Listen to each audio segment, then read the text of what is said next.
ভয়াবহ পথ দুর্ঘটনায় ব্যাপক চাঞ্চল্য ছড়ালো শিলিগুড়ির কাওয়াখালী এলাকায়। ঘটনায় গাড়ির চালক মারাত্মক জখম হন।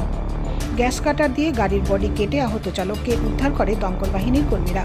আহত চালককে মারাত্মক জখম অবস্থায় উদ্ধার করে উত্তরবঙ্গ মেডিকেল কলেজ ও হাসপাতালে পাঠানো হয়েছে। শিলিগুড়ির বালাসন সেতু ক্ষতিগ্রস্ত হওয়ার পর থেকে দক্ষিণবঙ্গগামী সমস্ত দূরপাল্লার গাড়ি মেডিকেলের কাওয়াখালী হয়ে শিব মন্দির যায়। শুরুতে বারবার পথ দুর্ঘটনা ঘটলেও দুর্ঘটনার হ্রাস টানতে মেডিকেলের কাওয়াখালী ট্রাফিক আউটপোস্ট করা হয়। তারপর থেকে কিছুটা স্বস্তি মিললেও ফের একবার পথ দুর্ঘটনার কবলে পড়ল দুটি ফুল পাঞ্জাব ট্রাক।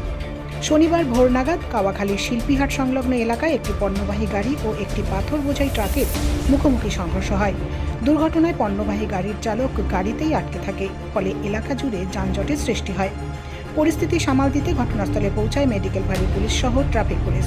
দীর্ঘক্ষণের প্রচেষ্টায় দুটি ক্রেনের সহায়তায় গাড়ি দুটিকে আলাদা করা সম্ভব হয়। গ্যাস কাটার দিয়ে গাড়ির বডি কেটে চালককে উদ্ধার করে দমকলের কর্মীরা। বেলা গড়ালে যানজট কিছুটা স্বাভাবিক ছন্দে ফেরে।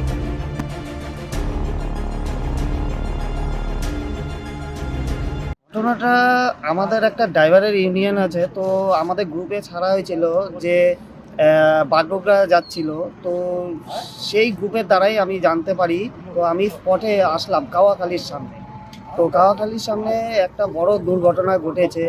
একটা গাড়ি মেডিকেলের দিক থেকে আসছিল আর একটা নৌকাঘাটের দিক থেকে। তো যা জানতে পারলাম এখানে এসে যে যেটা মেডিকেল থেকে আসছিল কন্টেনার, তো খুব রাফে ছিল। মনে হয় ভোরবেলার দিকে চোখ টোক লেগে গেছিল হয়তো, কারণ লং রুট থেকে আসছিল, রাজস্থানের নাম্বার প্লেট দেখে যা বুঝলাম। তো এসে দেখি যে দুটা গাড়ির অবস্থা খুবই খারাপ অবস্থায় আছে। আর একজন চালককে তো হসপিটালে মেডিকেল কলেজে নিয়ে যাওয়া হয়েছে, আর খালাসিও মেডিকেলেই আছে। তো এই আমি দেখলাম এসে। মানে কতজন আহত হয়েছে টোটাল তো আপাতত যা জানতে পারলাম দুজনই হয়েছে। তো গাড়ির তো সামনের অংশটা পুরোপুরি দুমড়ে মুচড়ে গিয়েছে। এর ভিতরে কি গাড়ি চালক আটকে ছিল কি? আটকে ছিল। কোথায় কোনো হয়েছে? রকমে বের করা হলো, স্থানীয় লোক প্রশাসনের দ্বারা বের করে মেডিকেল কলেজে নিয়ে যাওয়া হয়েছে। কতক্ষণ আগে ঘটনা এটা? এটা তাও এখন কটা বাজে, এখন 2 ঘন্টা আগে।